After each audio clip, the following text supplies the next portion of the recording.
staying in the realm of college football, me and Jay came up with an idea. We said, hey, we got all these coaches out here claiming to be the best in college football. We out here talking about making a super conference. We see the SEC sucking up more talent. And we said, listen, so if you did put all these coaches in the same league, like who would you consider the best and who would you consider the worst if you put them 1 through 10? So me and Jaden sat down. We done created our list. Spoiler alert: we got the same number one, and I'm pretty sure this is probably the same number two across the board for most people. We got the GOAT Nick Saban as number one, and then we got the hot up and comer Dabo Sweeney as number two. So I think this list really starts at number three. With that said, Jay, how did you roll out your list? Yeah, Nick Saban, Dabo Sweeney. I guess you could make some sort of an argument to not put Dabo at two, but I think we agree on that. I look at Lincoln Riley and what he's been able to do at Oklahoma, just been kind of running the Big 12, really a seamless transition from Bob Stoops to him. So I got Lincoln Riley at third. And then Jimbo Fisher, I know we've been a little bit critical of him since he went to Texas A&M, but I really thought last year he took a step forward. I believe they finished in the top five in the final poll that came out. So, and look, he has a national title, won that at Florida State in the final year of the BCS, if I remember correctly. So, Jimbo Fisher, I think he's deserving to be in the top five. Mac Brown, came back off the broadcast booth over here at North Carolina. North Carolina is a real player now in the ACC. They can't be ignored.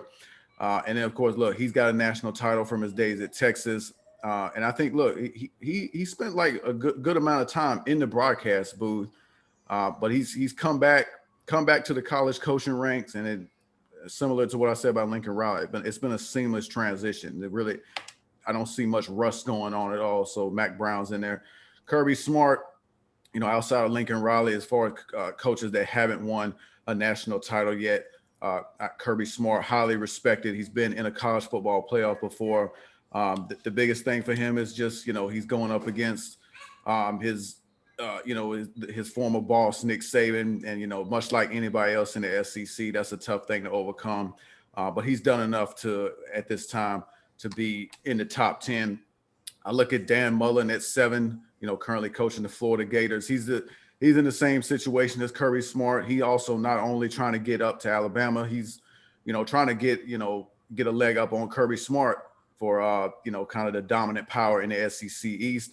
But also I don't want to discount what Dan Mullen did over at Mississippi State.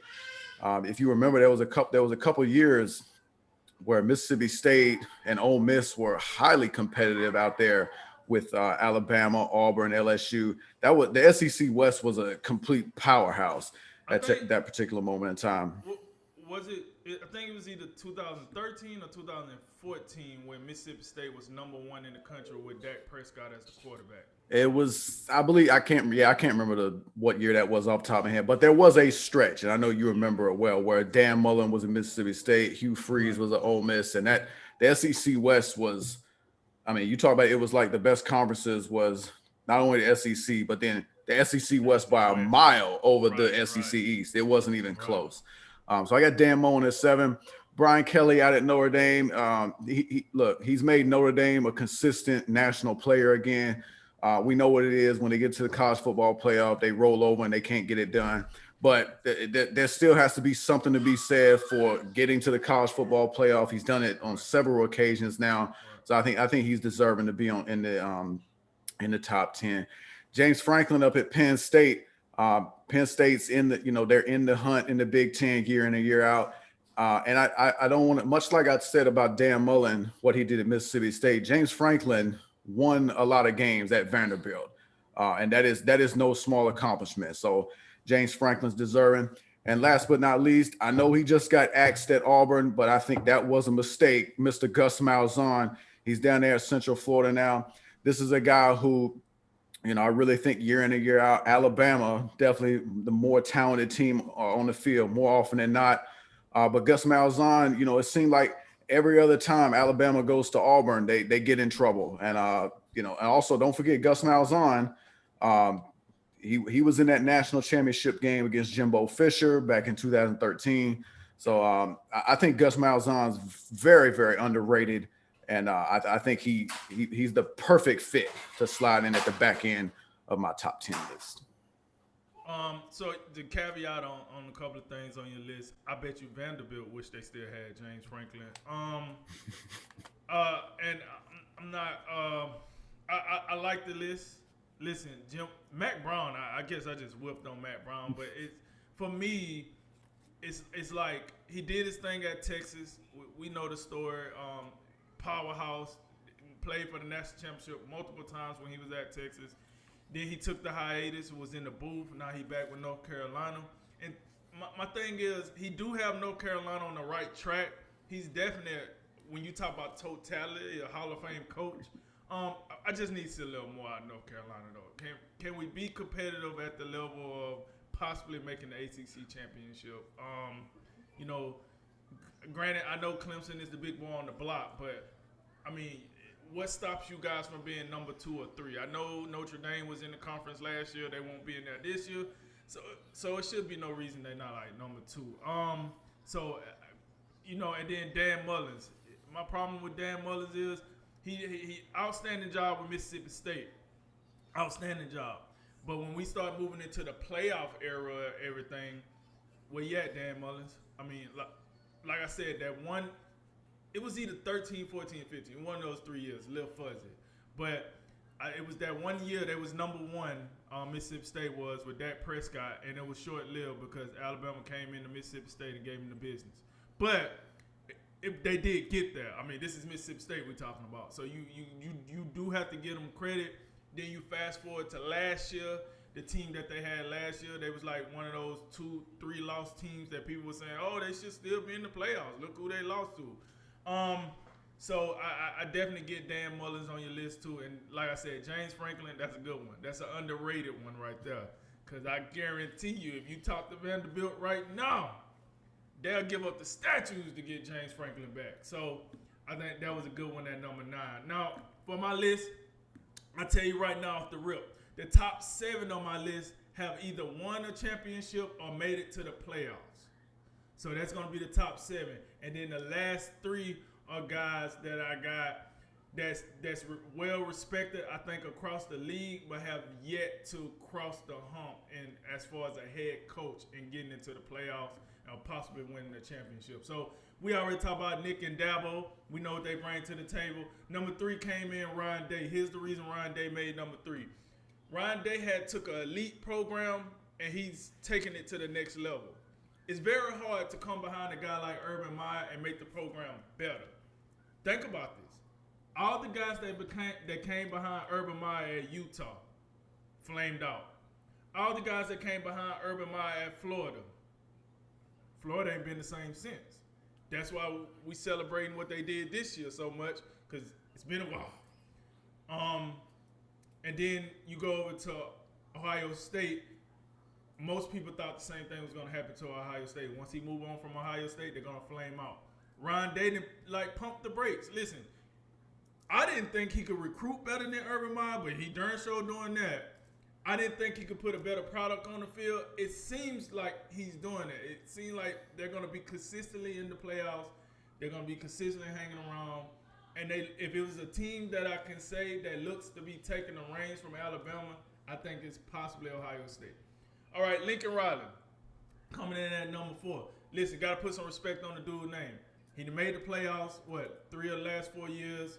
But what impressed me the most about Lincoln Riley is those Heisman finalists, man. He done had, listen, Baker Mayfield won the Heisman. Kyler Murray won the Heisman. Jalen Hurts was a finalist for the Heisman. You got to put some respect on that. That's kind of hard to do. Yeah. I got it. He in the conference where they throw the ball all over the field and they don't play defense. I got that. But you still got to do that. Like, it's one thing to say it, it's another thing to perform it, and that's what Lincoln Riley is doing, known as the quarterback whisperer. And think about this. Every time we talk about new head coaching positions in the NFL and we talk about college coaches, who is one of the first names we always bring up? Lincoln Riley. So it's a reason for that. He's in at number 4. Number 5, I had Kirby Smart. Here's the deal. Kirby Smart is in an unfortunate situation because he just so happened to be in the same conference as the guy we got at number 1, Nick Saban. And Nick Saban so happened to be his mentor on top of that. But here's the deal. When it comes to Kirby Smart has made a playoff appearance. And on top of that, listen, the man can coach some defense. You say whatever you want about him choking with the offense, but he's an elite defensive recruiter. Well, he's an elite recruiter, period. But he's an elite coordinator of the defense. He know what he's doing over there. He just got to get the offense together. But they have made a playoff in his stint there. He just got to tie it together and get over the hump. And then Brian Kelly. Listen, you can say whatever you want about Notre Dame. Listen, they do get smoked every time they get on prime time, in the playoffs, championship, what have you. But here's the deal. It's very hard to win at Notre Dame. Notre Dame has very, very high standards as far as academics. They have other rules and regulations that most other colleges don't. The Alabamas, the Ohio States, the Clemsons of the world. So for Brian Kelly to even make it to a championship level with Notre Dame is impressive. Even though he get embarrassed a lot, you got to understand him. It's a difference going to a school you only need 2.5 to play, and then going to a school and you need a 3.5 to play. That's a difference. That is what you call an obstacle. They somehow get around it. So with that said, Brian Kelly definitely deserves some respect for that. Number 7, I got Ed Orgeron. Here's the deal: the dude won a championship. So he won a championship in the playoff era. He won a championship in the same conference and the same division as Nick Saban. He had to beat Nick Saban to get to that championship. He had to beat Kirby Smart to get to that championship. And then ultimately he had to beat Dabo Swinney to win the championship. So say what you want to about Ed Orgeron. He did what he had to do. So I do put him as a top 10 coach. Now, it is something to be said that we're going to see within here in the next 2 years if Ed Orgeron can keep that going or if it was a one-hit wonder. Take it for what it's worth, but it didn't happen. It's in the history books, folks. And then, so that was my top 7 guys that won the championship or made it to the playoffs. Now, 8 through 10, like I said, these are guys that have the potential to do this. And these are guys I do see getting there at some point. Steve Sarkisian come in at number 8 for me. Listen, I know his history when he was at Washington. I know his history when he was at USC. Listen, he picked himself up off the mat. He came to Alabama one year, called the national championship game. We ended up losing. I don't think we lost. I don't think Alabama lost because of Sark, but they lost. Then he went to Atlanta Falcons. Was the OC for a couple of years. Came back to Alabama, and then the roof was off the place. Now he's the head man at Texas. Is no reason why he should not either make the playoffs or win a championship within the next 3 to 5 years. You got the talent, you got the money, you got the support, and come here in 2025, you'll have the conference. So you should be able to dominate the Big 12 until then. If you don't, this might be the last Power 5. Yeah, you might be in the Group 5 next go round. So that's Steve Sarkisian. Number 9 is Jimbo Fisher. Listen, for all the reasons that you said that you had him at number 4, I do agree with you. Jimbo Fisher is a national championship winning coach, but this is the playoff era. I need you to do something in the playoff era. Listen, you left Florida State and you came to Texas A&M because Florida State wouldn't support your vision. Now you at Texas A&M, they're all about supporting your vision until they realize they're wasting their money. Jimbo Fisher don't get this team in the playoffs soon. It might be trouble there at Aggie land, especially with Texas rolling into the fray now. So, hey, you're recruiting well. He's an elite level recruiter. He's always in the top 10 somewhere. He making it happen with subpar quarterback play. However, it's about that time. He got to get over that hump. I don't know what we're waiting on. I think it got to happen within the next 2 to 3 years, or that contract gonna start looking like a bust. And then Mario Cristobal at number 10. Listen, we don't talk about the Pac-12 a lot for obvious reasons. But listen, I think when you do talk about the Pac-12, you got to show some respect to Oregon and what Mario Cristobal is building over there. Look, they always hanging around in the top 15. They one of the few Pac-12 teams that we even talk about when we talk about the playoff consideration. And even when they don't make the playoffs, the Rose Bowl, I always want Oregon because they're going to pack the house. Exciting team to play. We know what else they bring. But for me, for Mario Cristobal, another one of the Nick Saban disciples, listen, he's going over there and he's putting on the heat when it comes to recruiting on the West Coast. He comes in Florida, he takes kids, comes in Louisiana, Texas, Georgia, you name it, Mario Cristobal is that guy. Especially when it comes to offensive linemen, being that's his special forte. So, all that said, my top 10, Nick Dabo, Ryan Day, Lincoln Riley, Kirby Smart, Brian Kelly, Ed Orgeron, Steve Sarkisian, Jimbo Fisher, and Mario Cristobal. I think there's good. The differences for us, I got Mac Brown, Dan Mullen, James Frank, Gus Malzahn. You got Ryan Day, Ed Orgeron, Steve Sarkisian, and Mario Cristobal. I think there's good reasons, obviously, to have Ryan Day in there. There ain't nothing wrong with that. Also, Ed Orgeron, he's got a national championship. I got it. No big deal there. I think Cristobal is a guy I'd forecast in the next year or two. Like if he keeps doing what he's doing and he gets Oregon back to the point where they kind of control the Pac-12, I'd put him in there. The reason I don't have Ryan Day is just I know he's got 2 straight college football playoffs, but it's just 2 seasons. I look at and in totality, I look at my list. My list is probably a little bit more like the total package of all these guys. I think yours is like the current right now. This is what we have. It's based more around the playoffs. So I started probably the first year of the playoffs until now. Yeah, and obviously I'm giving credit to, every dude that you don't have, the 4 guys that I have on my list that you don't have, I'm giving them a little bit more credit for stuff they've done in the past. So I get all that. Ryan Day, I know, but that's why I don't have Ryan Day. It's just, I know you've done a lot. I know you got 2 straight college football playoffs, but you've been there 2 seasons, and I'm still waiting until get all the Urban Meyer's players out of there, and then I want to see what you have. And that's kind of when I look at, and that's why I got Lincoln Riley at 3rd. I also say, when Lincoln Riley took over for Bob Stoops, Oklahoma was kind of like they weren't the Oklahoma of the past when Bob Stoops was there, back in the kind of 2000s. I feel like they had fallen off a little bit, but Lincoln Riley came in and kind of pushed them right back. Yeah, he pushed them right back to the top. When Ryan Day took over, Urban Meyer was still at the top of his game, so that's kind of the difference I see there. Ed Orgeron, I'm looking at him and I got the national championship. But my God, besides the national championship, I'm just not impressed, and it's because of that. I'm looking at that and saying, man, it feel like a one-hit wonder with the Joe Burrows and the Joe Bradys and the Jamar Chase and Justin Jefferson, Edwards-Helaire and Patrick Queen, and just all these dudes that made it a miraculous 60 touchdown season to where they just did it all. But outside of that, outside, you remember the year before Joe Burrow's junior season where he was just a pedestrian dude, and Alabama, Alabama LSU played. It was the game of the century, and it was 24-0 or something. It was just not close. And then last year, Joe Burrow and most of this talent leaves, and they just a shell of themselves. That's why I don't have Ed Orgeron. No, and listen, I'm not mad at that. Those are facts. You didn't tell not one lie. But I would say this, man. I think COVID had knocked a lot of teams off. They killed that, and that is why I say I'm gonna give Ed O, specifically Ed O.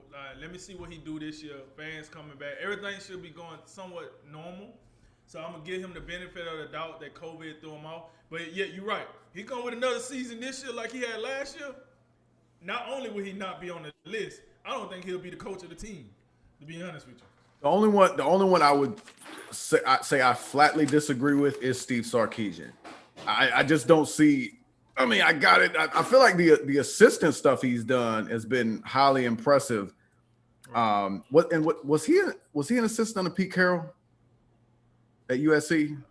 I think so. Him and Lane. I feel like that's a little bit weight. Obviously, obviously, together. Him and Lane okay. Was together, yeah. Okay, and obviously we know what he just did at Alabama, but the head coaching stops have been pedestrian at best, right. With Washington and Southern Cal. So And those expectations you lay out are pretty lofty, and especially like while they're in the Big 12, he need to accomplish something pretty quick before they get thrown into the SEC. But I'd also say if I had to go top 15, because I had some honorable mention guys, and I'll just listen to you real quick. I'll go Gary Patterson, Pat Fitzgerald, Jim Harbaugh, Hugh Freeze, Ryan Day, of course, and Paul Chryst, Wisconsin.